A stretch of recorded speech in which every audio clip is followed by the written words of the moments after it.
Hello everyone, welcome to today's show. In the past few years, it's super hard for Chinese college students to find jobs after graduation, so most people choose two roads. One is to take the postgraduate entrance exams, called Kaiyuan. The other is to take the National Civil Service exam, officially called Gukao. People call it Kagong. Recently, something historic happened on these two roads. In 2026, young Chinese people changed their minds. The number of people taking the postgraduate exam dropped to 3.43 million, but the number taking the civil service exam jumped to 3.71 million. For the first time ever, civil service exam takers are more than postgraduate exam takers! This is not just numbers playing games. It shows how all the young people in China are now thinking differently about their future, about surviving, and about hope. Also this year, the new list of top academicians, eyes from the Chinese Academy of Sciences and Chinese Academy of Engineering came out. It's basically a big military weapons show, missiles, brain control technology, but Tu Youyou is still not on the list. Today, we won't talk about real science progress. We will only talk about the jokes in today's academic world. We will see who are just power players that know how to play the game and who are the real respected geniuses. A crazy drama from exam rooms to classrooms to government offices is happening right next to us. If you like this topic, please subscribe to my channel and turn on the little bell, choose all, so you won't miss future videos. Let's first look at the postgraduate exam, Kaiyuan. In 2015, that year 1.65 million people signed up. Then the number kept going up every year and reached the highest ever, 4.74 million in 2023. But starting from 2024, the line 34 dropped by 360,000 total, 430 million. 2025 he dropped another 500,000 and fell below 4 million to 3.88 million. 2026 he dropped another 450,000 down to 3.43 million, back to the same level as during the pandemic years. Back then schools and cities were locked down, everyone was scared. But why is it dropping now? Why don't young people want to take the postgraduate exam anymore? One netizen said it very clearly, postgraduate exam just delays getting a job. Civil service exam is the real safe landing. Another person said, I'm now in my third year of master's, I'm numb. I did so many tests and interviews, still can't find a job. Because the economy keeps getting worse, studying for a master's went from full of hope to full of worry. At the same time, the number of people taking the civil service exam is exploding. From 2019 and kept making new records every year, 29 1.30 million, 25 3.06 million, 2026 jumped by 650,000 to 3.71 million, first time ever bigger than postgraduate exam. Behind this change, besides young people calculating in a bad economy, there is another reason.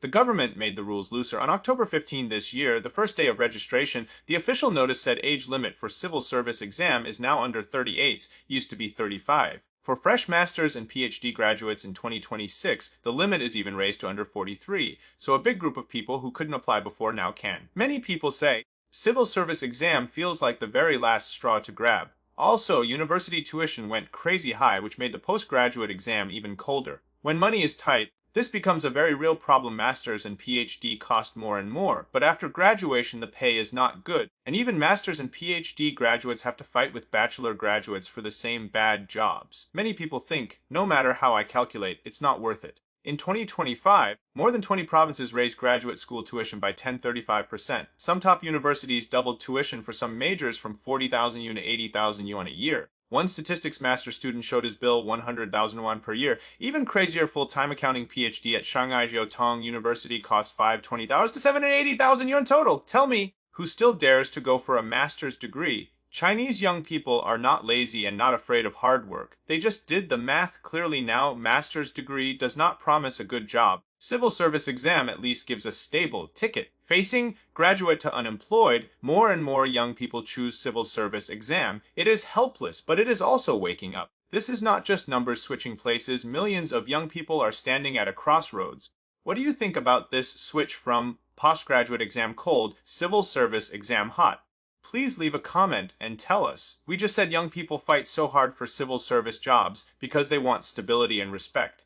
Yes, but there is one thing they don't say out loud. They have all seen the crazy things inside the universities with their own eyes. Next story, a guy who never even went to college used fake papers and became a professor and PhD supervisor. Let's look at Gu Wei's magical life, how a high school graduate acted all the way to PhD supervisor. You might think this is a movie, but it really happened. Guo Wei used to be a professor at Jiangsu University of Science and Technology Materials School. He had a long list of amazing titles.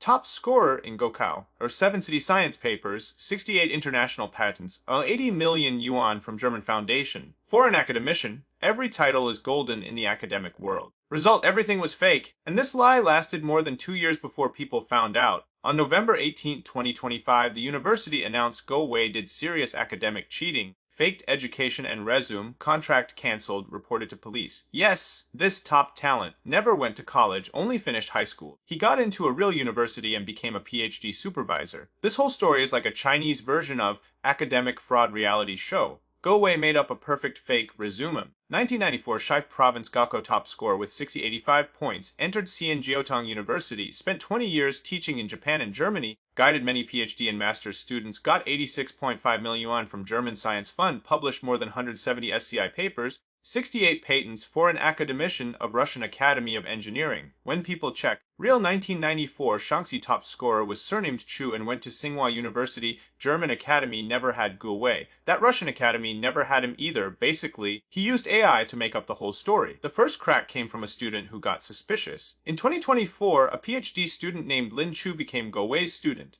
After only 2 months, he felt something was wrong. He said, every time we talk about research, he only says nice empty words, never talks real technology. Like talking about electric cars, he only talks if it looks cool, never about battery or power. Even worse, Go Wei didn't want to teach. He only wanted students to do personal jobs.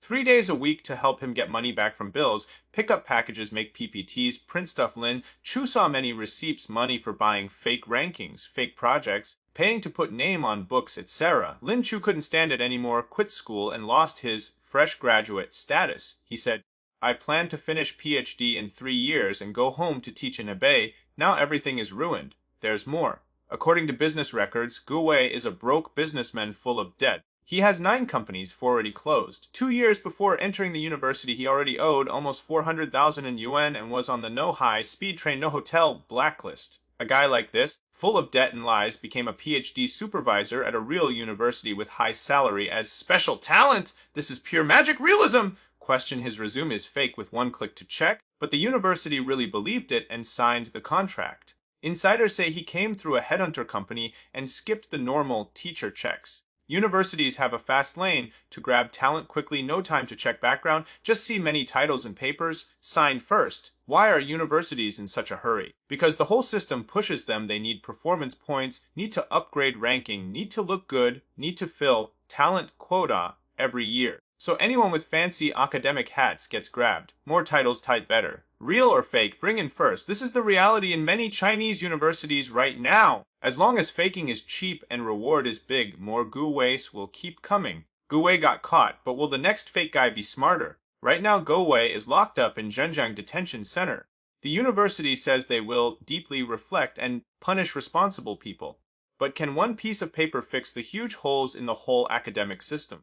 From the old Hansen chip, lie to water into oil, lie to Gu Wei, we have seen too many academic scams. The question is, why do academic frauds keep happening in Chinese universities today? If the system doesn't change, if checks are still fake, who can promise the next Gu Wei won't appear, and what gets really destroyed? University quality, reputation, and countless honest students. Gu Wei's story sounds like a big joke, but don't laugh too soon. At least he pretended to be a scientist. In some top academic places, you don't even need to pretend, just have connections and know the hidden rules, and you can climb all the way to national level honors. Every 2 years, China picks new top academicians. This year's list is full of military experts, missiles, brain control stuff, underground explosion-proof buildings, like a military weapon catalog. But Tu Youyou, the lady who really saved millions of lives from malaria and won the Nobel Prize, is still not an academician. Next, let's talk about China's top academic talent show. Who can get the golden ticket to become an academician? On November 21, the new list of academicians came out. New top experts officially online. Let's see who they are. Missile experts, brain control experts, underground anti-explosion designers, electromagnetic launch, air-breathing engines, space propulsion. Wow! It's a full military show! Yes! This year's list is super military style. Science is lining up behind the party. But friends, what we really should look at is not the titles. It's the old problem behind this show: power, connections, and money. One new academician studies brain cognitive pattern recognition. Netizens simply call it brain control technology. Yes, Something that sounds more fake than the metaverse can become a top academician in the Chinese Academy of Engineering. Next step, quantum mind power electricity. And this is not the first time the academician system became a joke. In the past, we had Baijiu liqueur academician who studied Maotai, tobacco academician who said smoking is not that bad, gold academician who maybe also tells fortunes. In this system, do you think you need top papers and world-changing inventions to become academician? Wrong. You need to give gifts, find the right people, and not be too excellent so you don't make others jealous. Want to be academician? First prepare suitcases and sincerity, some money. As early as 2023, biologist Rao Yi already said publicly. This century, every round of selection has candidates directly giving money to academicians who can vote. This is not gossip, this is the open secret. Rao Yi is already being polite. In fact, suitcases, bank cards, red envelopes, vacation packages, help for kids to study abroad, everything has a price. So when officials still say, we strictly stop asking for favors and relationship interference, we can only politely laugh. Speaking of this, we have to mention one name, Tu Youyou. This Chinese scientist discovered artemisinin, saved the whole world from malaria, won the Nobel Prize in 2015, and in 2025 became a foreign member of the U.S. National Academy of Sciences. But until today, she is still not a Chinese academician, not even the Chinese Academy of Traditional Chinese Medicine. She has no PhD degree, no overseas study background, no powerful connections. A real 3. No, scientist, no title, no background, no relationships. In China, becoming an academician means you carry the title for life, money for projects, always green light, political power comes automatically.